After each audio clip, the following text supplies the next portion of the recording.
Miss Andrews, are you okay? Definitely not. I'm actress Valerie Allen, and I play Amy Andrews in the new film, The Empty Space. It's okay. Everything's gonna be okay. A violent attack leaves her without her boyfriend, her home, her sense of self. Amy, like so many of us, suffers from mental illness. As she tries to get her life back together, she's haunted by terrifying visions that may or may not be real. Empty Space goes beyond the slasher and takes you deep into the void. We hope you join us as our film premieres on streaming. We also hope that not only are you frightened, but you gain some insight into a serious problem that affects so many people, including the filmmakers. I know how it sounds. What if it's real? The Empty Space, a terrifying new vision from director Andrew Hara.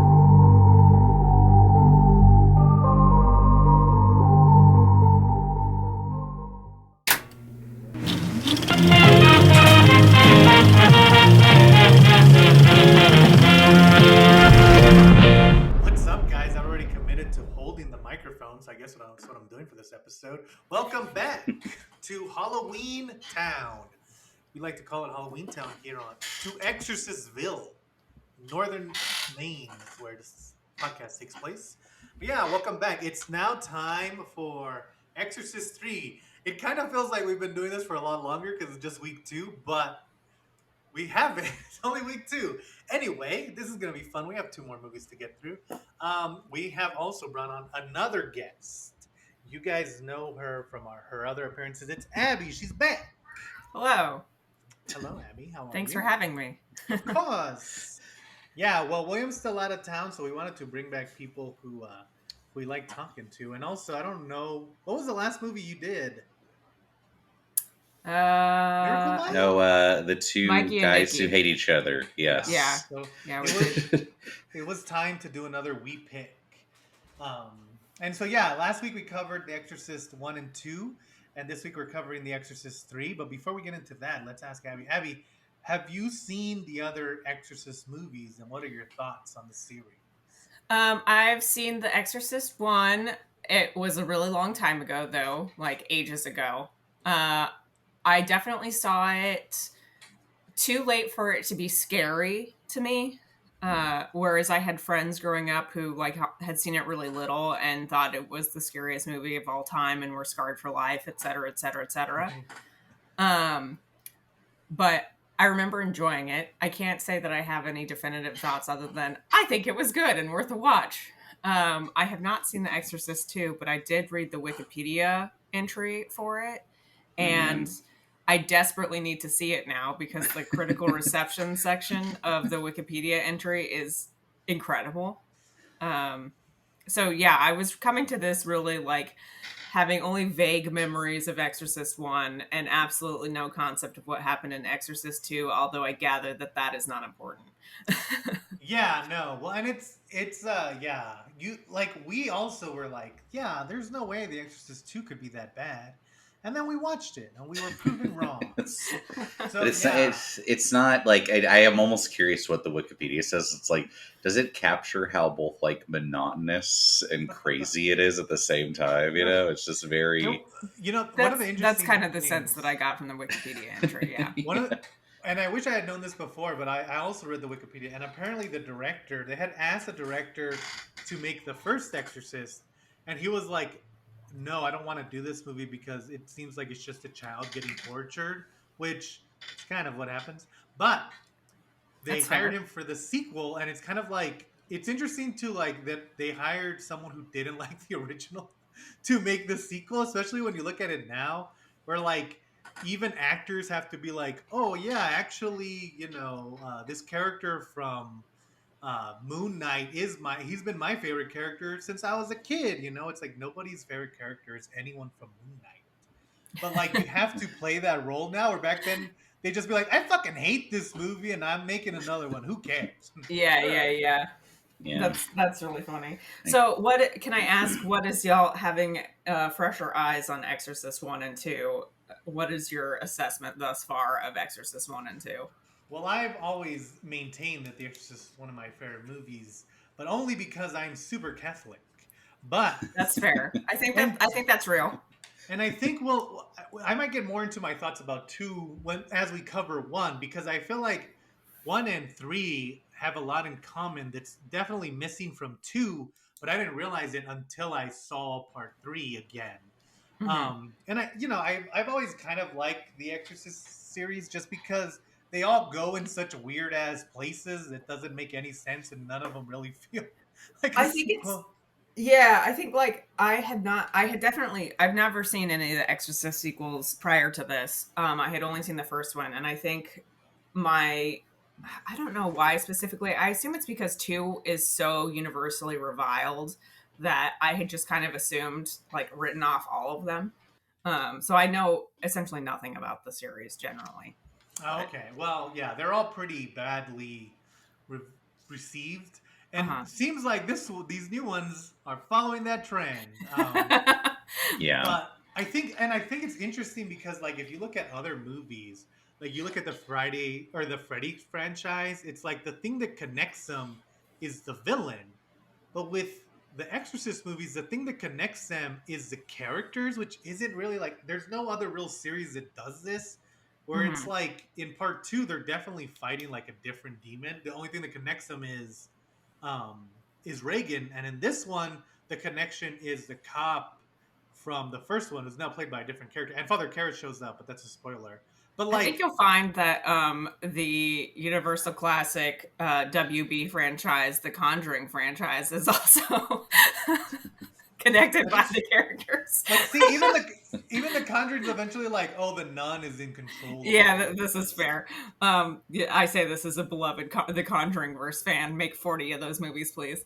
And Um, I need them to finally, like, I want the nun to eventually be like, hey, other nun that's my enemy, you look like this other girl that I'm gonna know in the future, like almost exactly like her. It's I really have weird. great news for you if you see The Nun too. Oh my Oh, god, does they it play it all connect? perfect.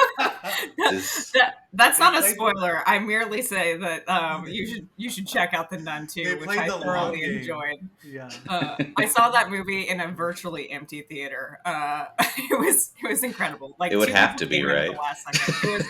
It was amazing. Highly Nice. recommend. A much better experience than when I saw The Pope's Exorcist and got yelled at for laughing.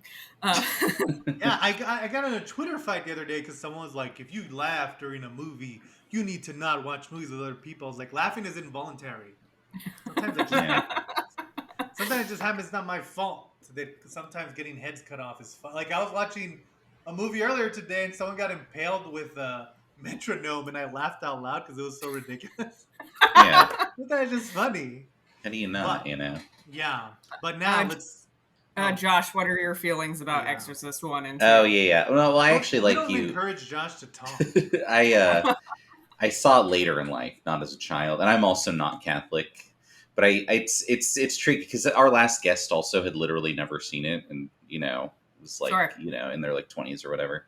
And I think it's that kind of thing where it's like it's so weird because every horror movie apes it to an extent, and it's Yeah. like it like started so many tropes. So it's like seeing it after you've seen 100 other horror movies, you're like, oh, this is doing nothing new. It's like, no, it was new. It was starting all this. Like it's very. Yeah. So it's like I can watch it and like recognize that it's like essentially like a perfectly constructed movie, even if Mhm. I'm not personally like terrified of it or whatever. And Yeah, I think yeah. that's kind of how I felt about it as well when I Yeah. eventually saw it. And this is also why I'm about to say something terrible is I can't watch the X-Files because every time I've tried to go to watch the X-Files, it created every other procedural like episodic Right. TV Yeah. show. So it's like I've seen everything that the X-Files has done, even though like I respect that the X-Files did it first. I can't go back and Right. watch it because I'm like, what? I've seen this before. You're like the Supernatural brothers did this last week. What am I gonna Correct. do? Yeah. Exactly. Although I do wish that there was like the best thing I liked about the X Files is that every once in a while they'd be like, this time they're just fighting a chupacabra. Who cares? And I wish it more like Stranger Things has the perfect opportunity to just do a random one-off episode, and they've never done it, and it's like this is a bomb. Well, they did do it that Yeah. one time, but Oh yeah, everyone hated it. Well, that was supposed to be a spin-off, clearly. and that's the difference is that like X Files would do the chupacabra, the Bruce Campbell one, and it had no connection. It was never connecting to anything else. And like so I want more of that. Or like I know that they only did one crossover. It was with Millennium, but it was just so that they could finish the Millennium series because it ended on the cliffhanger. I would also like to see more of that. I want to see the Stranger Things finish the cliffhanger for iCarly, as it was unjustly canceled this week. Like, oh, by the way, iCarly's mom is this lady. Who cares? Oh man. It's funny to bring up the X-Files too, because much like the Exorcist, every time they bring it back, people get mad at how bad it's getting. So, yeah. I think it's bringing it together, nicely done. Yeah. And I think The Exorcist, more so than any other film, other than maybe The Shining, also have this problem where it's largely considered by the mass population to be the scariest movie of all time. And like when I say the scariest movie I've ever seen is like The Thing, if someone watches it, they're not necessarily looking to see how scared they get. But I feel like with The Exorcist, the one and The Shining, like if people like you hear that more so than any other movie. It's like, oh, I saw The Exorcist. It wasn't as scary as I thought it was going to be. And I think like that also gives it like an unfair like bar to cross, because it's like, especially at this point. I think to me one of my favorite things about the movie is that it was filmed like a regular movie, like because it was. I said this last week. It was made before tropes existed, and so like there's no such thing as a jump scare because they just didn't know what that was. So like it's filmed like, oh, he has to walk through the church, so he's just walking to the church, or like, oh, in this scene the fire explodes, so you see her walking, but like it's never like hinted at because they didn't really know to do that yet. They were just trying to tell the best story, and I think that makes it feel more realistic in a way, and I think it's interesting. But yeah, that stopped it after the first one. But I do think that's one of my favorite things. But now let's get into Exorcist III. Josh, tell us what this movie is about. But only tell us from the experiences of a grandma who's just hanging out at her granddaughter's house. When this is one bad event, when I'll tell you what it's about, I just play the theme song to True Detective season 1, just in like full length. Like, that was my favorite thing about it. That song's a banger. That's what this was. Before True Detective, there was The Exorcist III. It's a cop and a priest are friends. They have bonded over. They were both kind of involved in The Exorcist 1, in the background, and they've become friends over it. But then a series of killings has started that the detective is puzzled by because the serial killer died 15 years ago. So. Well, it's Kinderman. It's he's in the. I mean, he has a huge role. He doesn't really do anything, but he's not. Yeah, it's more like he doesn't help with the Exorcist, but he's around a lot in the first one. Different actor, of course. Yeah, it's George C. Scott in this one. Oh, also, let me say that real fast. So, The Exorcist Part 3 is directed by William Peter Blatty, who wrote all like the Part 1 and Part 3. He based it off his book Legion. There was heavy rewrites at the end. They changed like the ending. We'll talk about it later. But it stars George C. Scott. He's playing Kinderman. He's taking over for the role. Ed Flanders returns as Father Dyer. Jason Miller is playing Karras. He took over again for the role because the original Father Karras died. Brad Dourif is in this. He plays a Gemini killer for weird reasons that we'll get into later. So it was made in 1990, and it was poorly received, but has since become a cult classic. So, guys, what did you think of The Exorcist Part 3? I liked it. It was a good film. It was, and granted, I was definitely wowed by it because I had just seen The Exorcist 2, so my standards were at an all-time low. But I was like, oh man, this movie has like themes and like characters and like they're like interesting relationships. One of the things is how well this works as a remake almost of The Exorcist 2, where it's like, how do we make a sequel to The Exorcist without kind of undoing everything, but we're still going to kind of undo everything. And so I think it's interesting. And I also think like Kinderman, it's weird that they bring him back because he's like a completely different character from the third one. In like the first one, he's like, all he wants to do is hang out and watch movies. He's like asking the mom for an autograph, Yeah. And in this one, like, yeah, the reason that Josh said he's like True Detective is every scene, like there's a scene where he goes to dinner with the priest And the cop is like, Kinderman's like, don't you feel that there's nothing left for us after we die, and like we're just all dirt? And the priest is like, cool, dude, do you want to have like fries or? Yeah. Yeah, he's definitely the oh god, I can't think of his name now. The Trying rusting coal. Yes, yeah. What did you think, Abby? I really enjoyed it. I thought it was great. I think everything Josh said, but I also think it looks really great. I think Blatty's direction is really fascinating. Mm-hmm. I think a lot about it. I keep thinking about that scene in the hospital, like after where it's like chaos and they're watching like a body bag roll by and they're like you're first watching through the scene through the window on one side and there's a bunch of noise from the hospital and you can barely hear their conversation, and then you jump to the other side and it's an equally loud conversation going like shooting through the window the other direction. Right. Really fascinating. All the use of like reflections and that sort of thing is very cool. It looks great, and the edit is really interesting as well. I think the way that they edit and mix the sound is very cool. Yeah, and I think it kind of shows, like, talking about the look for a second, I think it shows like this is my kind of filmmaking. Which, if you watch the last ones, we were leaning more towards realistic, but since then I'm like, screw that, this is way better. And like, I think my favorite scene is there's a big jump scare which we'll get to later because it's like the best scene in the movie. Oh my god! But it cuts from like it takes place in a hospital, and it cuts from that scene to later in that scene, same location.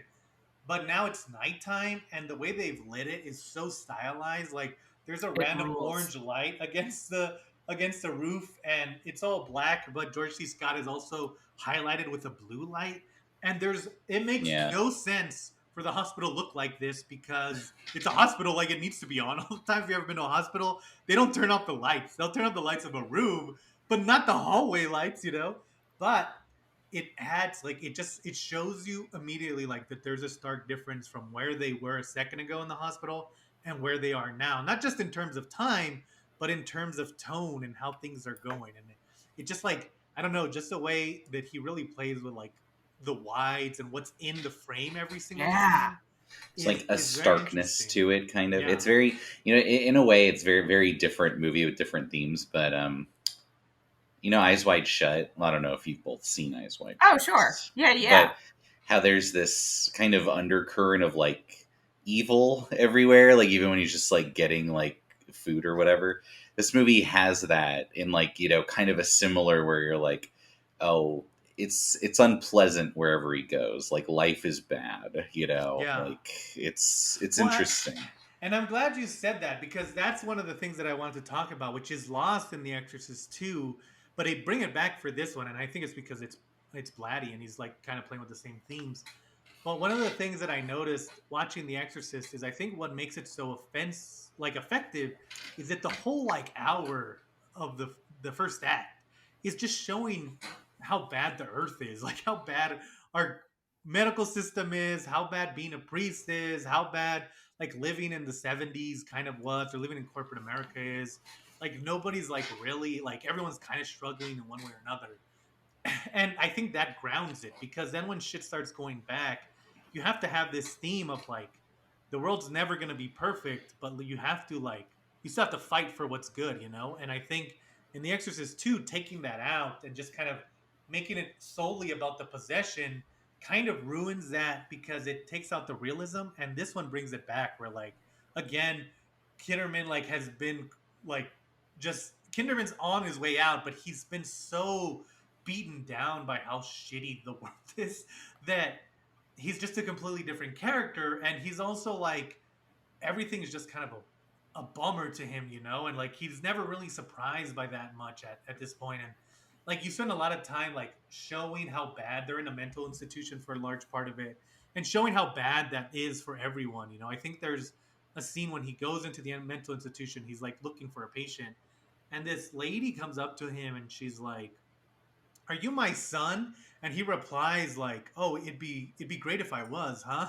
And she's like, "You're not my son." And she like walks away. And in my head I was like, why would you reply like that? But there's just like this weird like everyone's affected, and like you're just, even if it's a 10-second lie, like everyone's just kind of looking for even a little bit of hope, and like it just Yeah. never comes, you know. Well, and there's also like I don't know. There's kind of like a mundanity to like how bad things are. Like near the beginning, he's visiting the priest in like the hospital, Hmm. and he's like, "No, I'm fine. It's just something my brother had." It's like, yeah, but your brother died when he was 30, and it's like, where like you have this like, oh, my friends are getting sick and like older, and it's like that's like his friend is really all he has, and it's like even aside from this like kind of omnipresent evil, things are getting just worse. Like normal life is getting worse, like it's just dragging on. I don't know. That's a very, very interesting. I thought they did a really good job of like kind of making you feel that friendship at the beginning. Yeah. Yeah. So that way when he's kind of, I mean, I don't, we're doing spoilers, right? I mean, come on. Yeah, we're 20 minutes in. Go watch The Exorcist It's 3 if you haven't seen it yeah, yet. it's on Come back. Peacock. That's great. Um, Highly recommend. I'm but 100% sure it's also on Tubi. Go check but, it. but no, like when his friend dies, like right after that, like he's killed like much in the same manner this serial killer is killing other people in like this it's incredibly elaborate way. But it's like I feel like that's a thing in horror movies that a lot of them miss, where it's like, oh, this guy's sad because his wife died. It's like, yeah, but we the audience don't know the wife. We just hear about how Yeah. great she is. But this is like, no, we see how good their friendship is. So then you take it away, so you feel terrible like for him. You're like, oh no, I thought they were going to be in the whole movie together, like figuring out this Exorcist sitch. It's Yeah. I yeah, think too, like how natural the dialogue is. Like so much of the dialogue is so good, and it's so like not just natural but incredibly specific. Like everyone talks like a person, even if they're a priest. Like the whole Right. thing with where Dyer's talking to that other priest, and he's like, "Don't you have a favorite movie?" And the priest is like, "The Fly." Like it's just so good. And I definitely I agree with you, Josh. I was like, I can't believe they gave me an argumentative old man friendship and then destroyed it, took it away from me. I also think like Kinderman's like how his reaction to that is so like it's beautifully acted too. Like so that also sells it of like not only is Dyer like kind of like super likable in the first bit, and I really love the part that they are both like, oh, I have to oh, I have to go hang out with this guy to cheer him up because he gets sad on this day. And Right. they're both saying that to other people about how they have to go hang out because the other one is going to be sad. yeah. But like the way that he responds to his death is like so, it feels very real in the sense of like, not only is it a like old guy like trying not to like show emotions in front of other people but also trying to like be professional and solve this case, but like the part where he like really like snaps in that side room where everyone's kind of like yelling at him and he breaks down and like cries a little bit but like is still trying to talk. Oh, it's so good. Like Yeah. really makes you care and like feel about that relationship. It's true. No, like I said, it's hard hitting. It's don't do the dead wife under the covers. Do the cranky old friend if you want me Yeah. to care about. The. Can we talk about the insane heaven dream sequence at the Oh my beginning God. of this Yeah. movie? I got to that part and I would like turn to my roommate and was like, this is the only movie I care about now. It's so good. It's crazy. The most, and I mean, like it's. I mean, well, we should say this movie actually has a pretty stacked cast, even outside of this dream sequence. But that is such a bizarre idea of like filling it with famous like actors and non-actors and stuff like that. I don't know. It's just such a Love it. weird, like Fabio and oh, that famous athlete. Karl Malone, yeah. Yeah. Sam Jackson's there, although I don't know if he was famous yet or he just Yeah, I think it was super a early. cool looking black guy.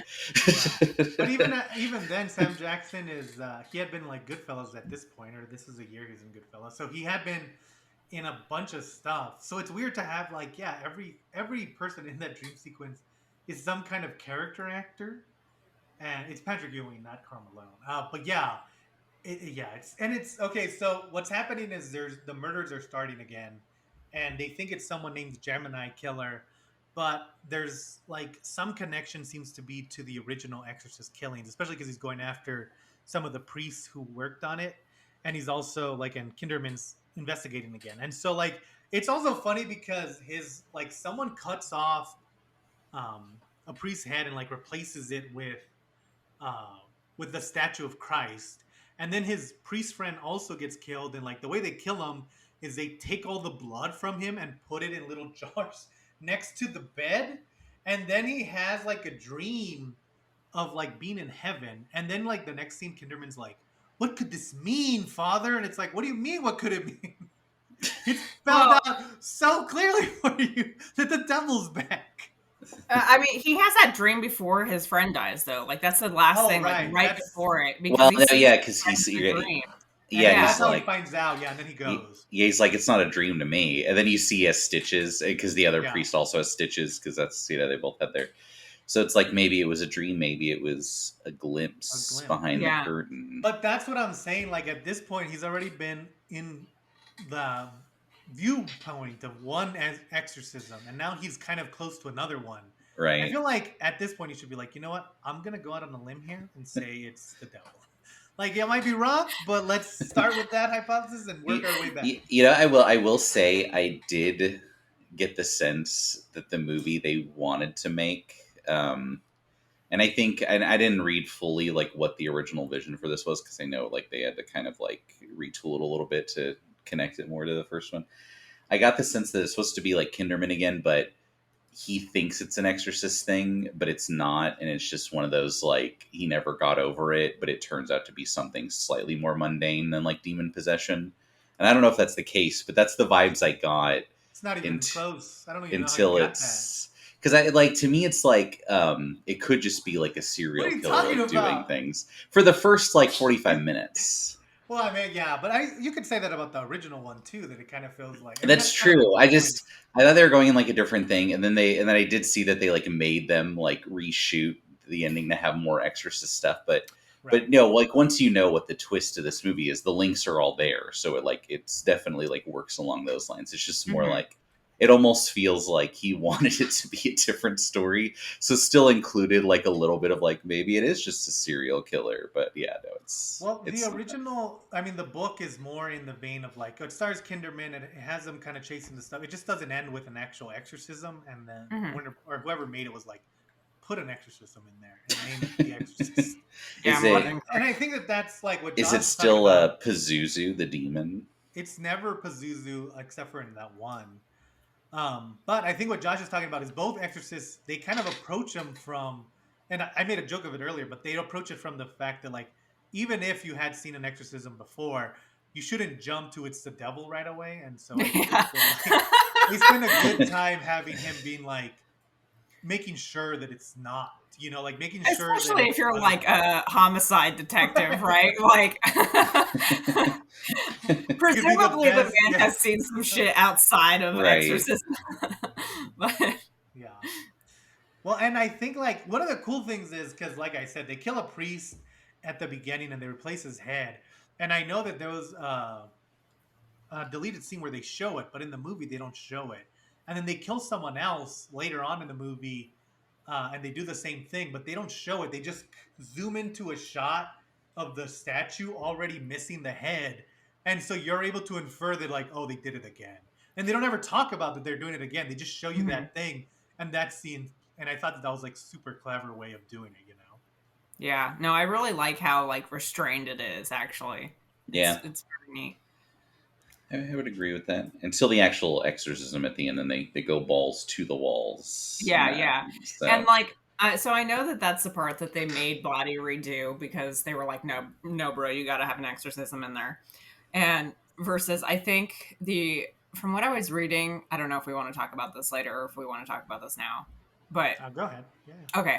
So from what I was reading, the original or the theatrical, the director's cut. What was originally scripted is Kinderman goes, rather than having the exorcism happen, I don't recall being able to tell how they stopped the attack on his family. Spoilers. But he goes back to the hospital and goes to like patient X and just shoots him. And like there's no exorcism or anything like that. He just like shoots him dead. Versus and I can kind of see that and I get it and I kind of like think, Josh, that kind of goes into your more simple, less Yeah, we're supernatural, like, which I think is interesting. However, I'm a simple dog and I do love to see I um, know. I I think like Josh would want there to be less monsters in the movie. I totally get it, and I bet it probably would be a really fascinating movie, and I would love to see the director's cut, which apparently you can watch, even though or some version of it, because they had to recover a bunch of the footage off like VHSs. But I do think that there is an interview with Blatty where he was like, I didn't really want to do it, but if I was going to, like, might as well be me. So we came back to direct it. And he's like, I'm going to turn a pig's ear into a silk purse. And he did. It rocks. It rules. Like that yeah. that Peterman being like what he believes in, like that speech does not have to go so hard, and it does. And and also like the floor opening up, great, A+, love it. Yeah. Well, and then because and the whole movie, and like now we can talk a little bit about that scene because we'll get into it. It matters at the end, but so like the way that this movie has worked up until this point is that like the most effective scene, which is not going to even sound that scary when I describe it, it's just like a nurse and she's doing her job, and you're just watching her. She's like checking the room. She's like hears something, and then like she walks into a room. She turns off the light, or she like walks into a room, checks on the patient, leaves, and she realizes that she doesn't have the light on, so she goes and turns it off. Then she leaves again, and right after she leaves, someone comes in and like cuts off her head. And but that whole scene is shot in a wide. So you're watching, like there's a cop there. He like goes and gets coffee. He sits down for a little bit. He gets up. You're watching all of this happen, and this movie, like what this movie does with wides, because they also have another scene where Kinderman's like walking through a hospital and there's someone like crawling on the roof, but it's again told in a wide shot. It's interesting because you hear so much. I mean, horror kind of lives in the close up, and so to kind of make this wide and make it effective, I think that's what makes a lot of the scares work. Is that they're so like they're so mundane that like kind of like what Josh was saying about this, like the harshness of mundanity, and I think like it makes it even more effective. And I think it's something that doesn't really get seen that often. I haven't seen other than like Asian cinema does it a lot, but American cinema doesn't really still like use wides for scares. Yeah, yeah. Oh, go ahead. Oh no, you're fine. I googled that one shot in The Exorcist III. Like that was my Google search, and it immediately brought up clips of that exact scene. I was like, yes, okay, thank you. Yeah. Comedy and horror live in a wide. Yeah, who knew? Everyone Google that one shot in The Exorcist III, and you will get to the exact scene that we're talking about. What's funny, because they do like telegraph it, because at the very beginning when they cut to that scene as she's like leaving the patient's room, who like is just some angry guy, you hear like footsteps running away, and you hear like the demon voice say something like, oh, that something about her, like derogatory. And then you're just watching her go through the rounds for like a couple minutes, and then it like hits. You're like, oh man, yeah, better than any like jump scare that really does it. It actually kind of reminded me of that German horror movie Lose, because that does a lot of wides too. Mm-hmm.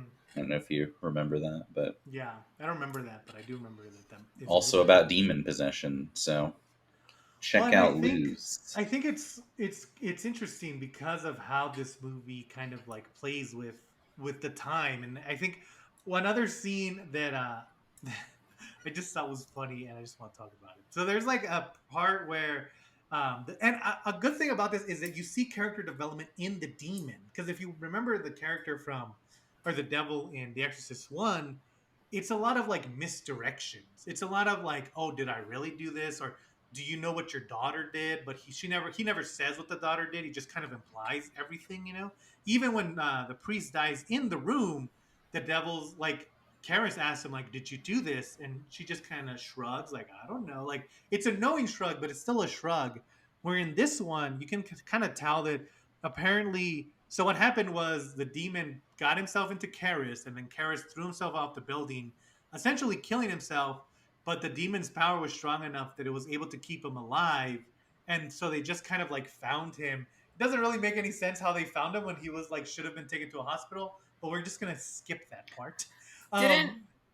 Isn't part of Brad Dourif's amazing monologue, like they buried him and his like they rebuilt his brain and he dug his way out. Like, isn't that like part of that monologue or what? It's like, Maybe okay, he well, isn't we scary. should clarify. This is where the movie's a bit messy because Yeah. Brad Okay. Dourif is an unrelated serial killer who's Okay, that's getting right. That's right. he's dying at the same time, and his soul is like helping the demon, like kind of Yes. Okay. Okay. stay inside Yeah. Karras's body.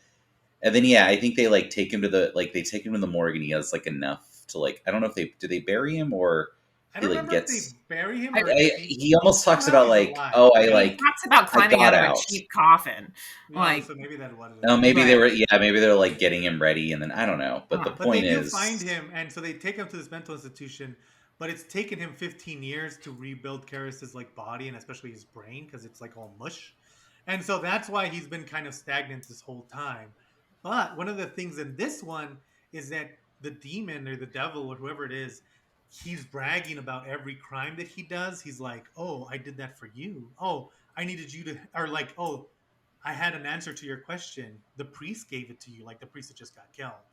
And and so he tells the cop that he's like gonna like hurt him, and then they realize that he means his family, and so they drive to like the house, and at the house there's like a nurse, but she's really like a mental patient, and she just kind of stole a nurse's uniform, and then they all like, oh, this is just a mental patient who escaped and put on a nurse's uniform, and then they all turned their backs on it. Like, yeah, no, like that's she's harmless. It's like, how do you think she got here, buddy? Yeah. Like he gets into that a little bit more He- thinking too. he forgot he was a really good detective for that 30 seconds, so that he's like, oh wait, everything I've learned in the past week.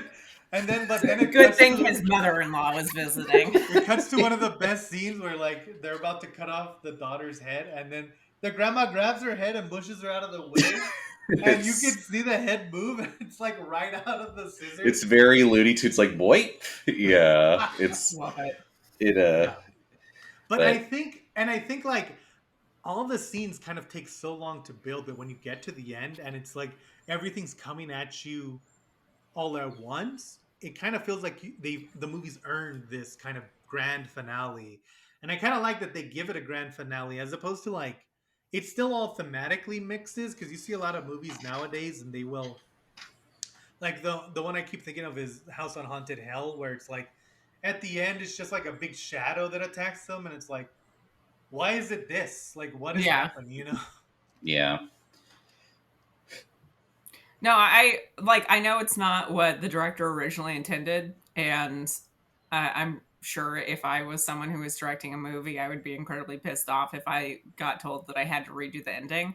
But I don't think it's bad. I think it works. But No, Yeah, I it think still comes yeah. together. Yeah, Yeah, for sure. It's, I think he made it for someone who got such a hard note. He certainly he did make it work. So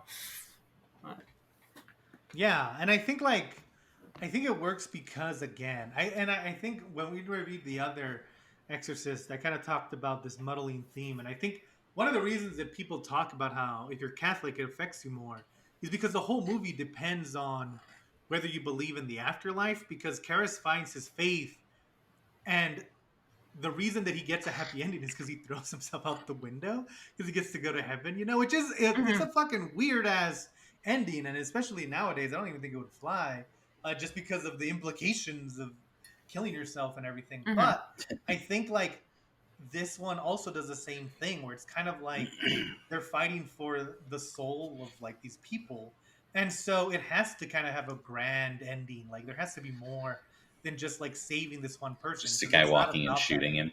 anymore. Yeah, I could see that. I mean, I could see both arguments. Let's just say that. yeah. Like I think because- one is a very nihilistic kind of movie, which I think is interesting and not bad. I would watch that movie and probably enjoy that movie as well. It's just you can almost see where he's like, all right, let's just do The Exorcist, and then he's like, yeah, then it like pops, but like that priest who isn't in the rest of the movie, it's like, oh, they clearly just filmed a couple scenes with him at the beginning because he's not part of this. The blonde priest, yeah. But yeah, no, it's good. It's very. I also like the kind of like Lost Highway style, like body switching with Brad Dourif and Karis, how it like it'll kind of jump between the two whenever like Karis Yeah. like briefly gets control and stuff. It's a very interesting idea. Well, Yeah. and you can tell that this was written by a novelist because of the fact that like we never see the Gemini killer than when he's in that room. So we have no point of reference for the Gemini killer. So they didn't need to have it be a whole separate actor that just he turns into sometimes. But it's a very that's a very author kind of thing to be like, because like in film you want to keep it as tight as possible, but when you're writing a book you can make it expand as much as possible. And so that's a very like novelist, like, That's oh yeah, that's the other guy is another killer who's kind of not really related, but right. like the devil, you know? It's very and that also is the heaven dream sequence. Is like, oh, you could tell this was in the novel because this is so not a movie scene. This is a novel scene for someone to just have a dream with 30 famous people in it. You know? Yeah, Really interesting because like I was reading that so Blatty originally devised the story as a screenplay and then it got stuck in development hell, so he adapted it into the novel that then became like a bestseller, and then I think came back and made the movie after the book became a bestseller. So like I think I would be very curious to see what his screenplays looked like since he did write novels. I wonder how much of it is like just him being a novelist and a screenwriter. But yeah, it is definitely has some stuff that is like I bet those screenplays are wild. yeah, Yeah.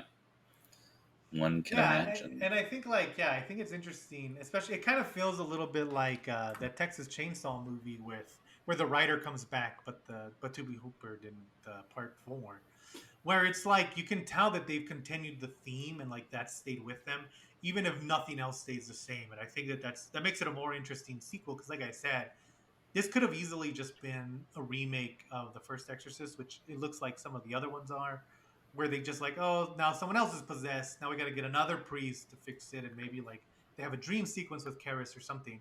But they didn't do that this time. It's like a completely different story, and it's kind of like you even have a different viewpoint because now we're following Kinderman, who's like the cop, and so I think it makes it a more interesting sequel, and I'm glad that they kind of went for that between Yeah. it, you know. Yeah, it's hard to like make a sequel that's so different in structure but similar in like tone and theme, and I think that they pulled it off quite well. I think so. That's cool. And Yeah. you should. I do think you should almost watch part 2 first, though. If you are someone who's going to have to watch this, just to show how badly it goes in the other direction when they get everything wrong. I'm very excited. I'm fully gonna go and watch part 2 now because it seems like great fodder for like a group watch. Yeah. You'll need something to keep you entertained in that middle. There is the 2 does have a legacy though, because even in the Wikipedia for 3, they describe the demon voice as the voice of Pazuzu. It's like, oh no, Pazuzu carried on, which is I don't think they'll ever use that name again, but it survives. Yeah. Also, Blatty gave the directing. He originally hired Carpenter to make this movie, but Carpenter was like, "No, it seems like you want to make it." But I would have I saw that to see how Carpenter would have done it and how Kurt Russell would have done playing Kinderman, because that's the only person Carpenter hired in the 80s. So, but I think that would have been interesting. Because the Carpenter stuff, he's like, oh, I don't want to do the exorcism at the end. That's dumb. Like, even he was like, oh, no, let's not do that. But, I don't know if they would have still forced John Carpenter to do it at the height of his, like, kind of powers. But, Yeah. Well, if you know anything about John Carpenter, you knew that he was never at the height of his powers because they constantly cut up his shit and made him do other things. Forced him to work when he didn't want to work and made him make the Halloween Part 2. John Carpenter now, like, I'm just going to stay at home and smoke a bunch of weed and play the keyboard. Which is like, now he just plays video games. Good for him. Great life. I relate, Yeah. We sent out an invitation for him to do our theme song for the Empty Space, but he did not answer. Johnny, we're still waiting. You can still click the link. There's still time. We'll revise the 2B version that's out there already. Yeah, but I am interested in reading the book and seeing how it really changes, and especially seeing the ending, because I feel like, I mean, the movie works really well, but I bet you it works even better as a book. It feels kind of like, like it feels more of an adaptation than the original movie. So I would be curious as to what the book feels like when you read it. But interesting. Yeah. Yeah. I came away from this wishing that Blatty had directed more movies because he's got a great eye. Yeah. I'm gonna go watch the other thing he directed. So Nice. Yeah, he's always been an interesting character. I mean, him and William Freakin, they must have just argued 24/7. Oh yeah, I bet that seems like It must have just been epic screaming matches on the flip side. But yeah, but no, I think this one it like feels like a sequel to The Exorcist, and I think that's like the best thing, which doesn't seem like that good of a compliment, but after what we've watched, it's a very good compliment. I'm gonna watch The Exorcist 2 and text you and tell you what I think. Perfect. Cannot wait. I think overall the movie's good. I think you should check it out. I think it's interesting, especially like not only as a good movie, but also as a window in its time and how we've kind of moved away from this style of filmmaking, much like the original Exorcist, but some of us are trying to bring it back. But yeah, any last words on The Exorcist Part 3? I feel like watch it, definitely. I feel like I glossed over it, but Brad Dourif is incredible in this movie. Like his performance is amazing. I was not personally prepared to A, watch a good movie, but B, to see like an incredible performance in the middle of it. Like everyone's good, but he's terrific. Yeah, no, it's I would say if you're any fan of like kind of moody, True Detective season 1, if you like that, you're gonna have quite the good time with this. Or if you like the first, it almost, and not to get on like another tangent, but the Saw movies, how the third one tries to fix all the bad parts of 2. This almost does that with where they're like, well, let's just pretend 2 didn't happen and make like a good sequel to the first one. That's kind of like what Saw 3 does to Saw, It's a similar deal. What are you talking about? Saw 3 fixes Saw 2 by making it make sense. It doesn't ignore it. In fact, that's what makes it so strong of a sequel. Man, I just watched Saw 3 and hated it. Really? I mean, I'm never going to defend a Saw movie, even the good ones are bad. So. Yeah, I'm watching all the Saw movies. This is in context of the other Saw movies. Yeah, so I've been watching all the Saw movies in order, and I was just like, ugh. There's parts of... Anyway, this is not a Saw 3 podcast.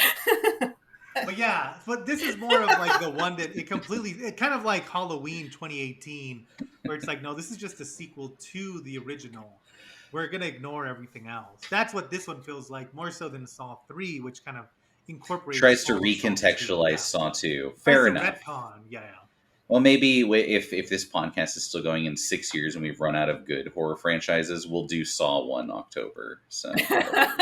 And by the time we would do that, Saw would have like 20. It would take like 4 months. We'd have to do them in like 5 movie chunks. Yeah.